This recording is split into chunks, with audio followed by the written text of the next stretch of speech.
যে মেয়েটা তার স্বামীর সাথে মন খুলে দুইটা কথা বলতে পারে না, তার মতো চাপা কষ্ট ভাস করা মানুষ পৃথিবীতে কমই আছে।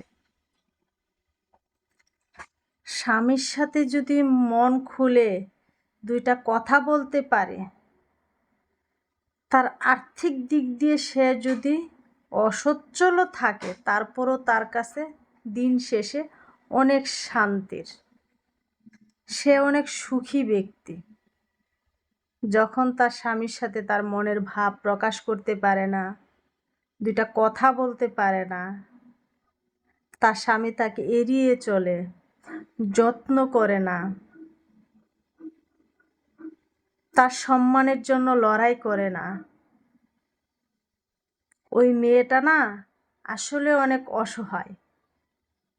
তার হয়তো কারি কারি টাকা আছে, কিন্তু মনের দিক দিয়ে, শারীরিক দিক দিয়ে, ভালোবাসার দিক দিয়ে সে অনেক অসহায়।